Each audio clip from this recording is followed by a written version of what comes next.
Back in the 80s, Rush decided to change their sound from the harder rocking progressive rock sound to the more synthesizer-heavy sound of the 80s. But they did it well and the fans didn't complain.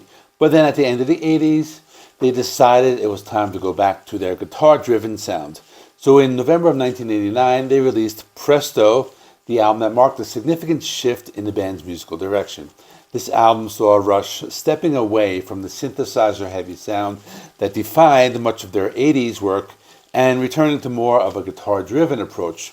In today's video, I'm going to talk about how the creative process made this change, the role of producer Rupert Hine, and how this transition impacted their songwriting and production. Then I will discuss standout tracks like Show Don't Tell, The Past, and examine how the album's unique blend of guitar riffs and personal lyrics marked a new chapter for the band. But there were also some problems, as it was not a perfect album, so I want to address some of the critiques with this album, from its production to its departure from the progressive elements fans had come to expect. I will be breaking all this down so we can see what makes Presto one of Rush's most transitional albums. This album was released in November of 1989. According to Wikipedia, the date is November 17, 1989, so the album is celebrating 35 years this month.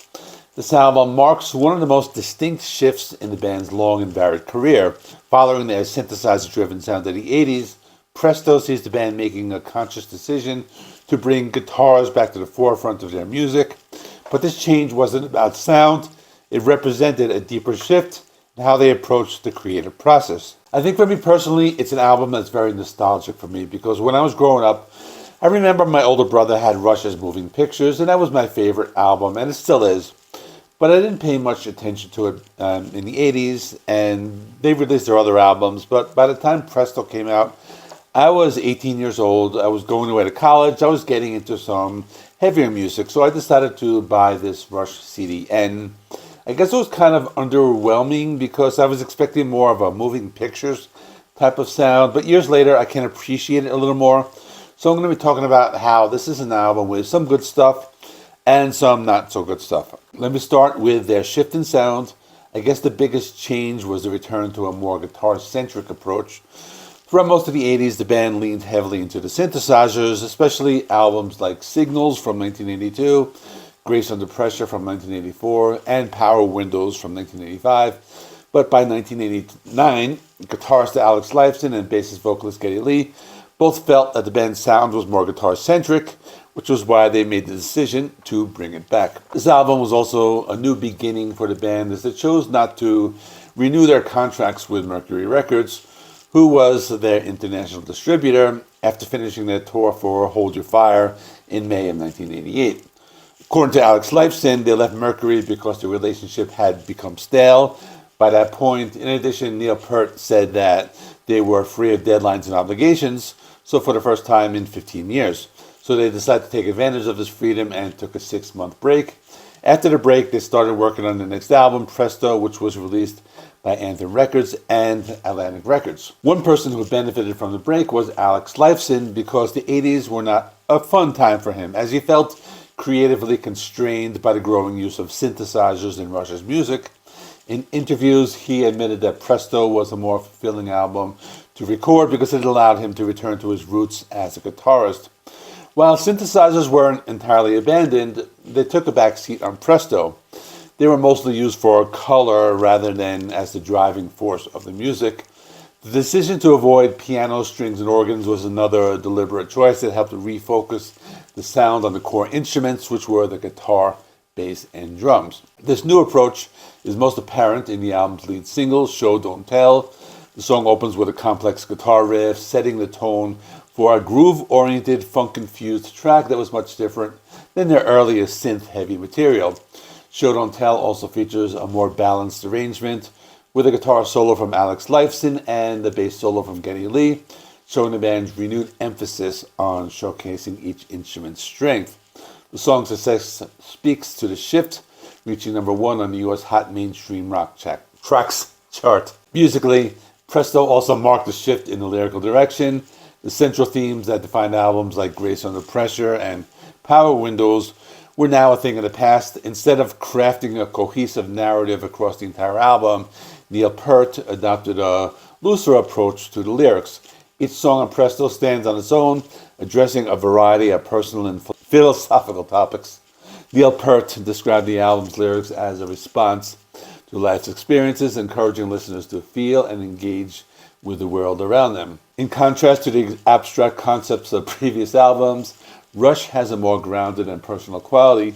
Tracks like The Past, which tackles the sensitive issue of teenagers taking their own lives, show Neil Peart's emotional depth and his focus on real-world issues. While Presto may not have one unifying theme, it's a collection of individual songs offering listeners a chance to reflect on various aspects of life. Then there's a track, Scars, which has a very funky bass line by Geddy Lee. So I thought that one was one of the better tracks, even though it still sounded like one of their songs from the 80s. The production on Presto was also a key factor in this new sound. After parting ways with longtime producer Peter Collins, Rush teamed up with Rupert Hine, whose diverse background working with various artists appealed to the band.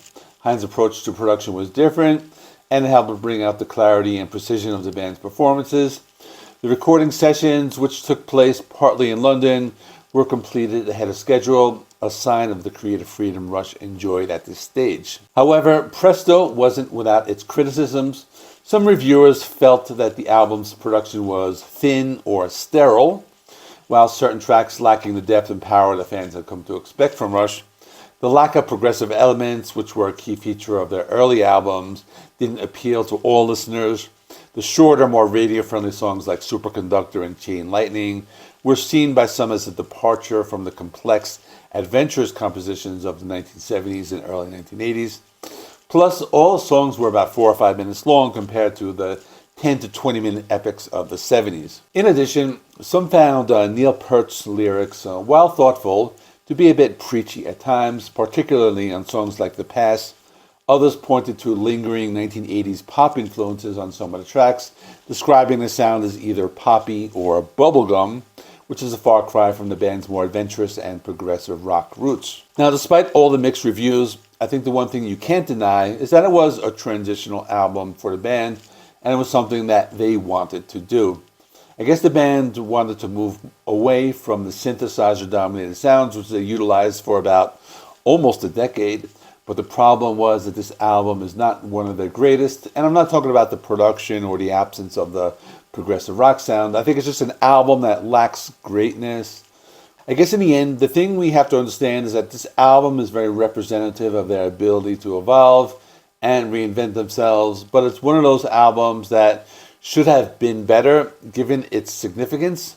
So I think it will always be considered an album that's important for what it is, but not an album where I can say it has their best song. So let me know in the comments, what do you think of Presto by Rush? Is it a great album? Is it just mid, or is it one of their worst? I guess different Rush fans will have different opinions on this. I did a review of Roll the Bones, which came out 2 years after this, and I actually think Roll the Bones is a better album than this one, but I'll put that one here if you want to watch that one next. In the meantime, thanks for watching. Please give this video a like. It helps me with the YouTube algorithm. Please subscribe if you have not already. I do rock and metal reviews, rankings, and more. Thanks for watching. I will see you in the next one.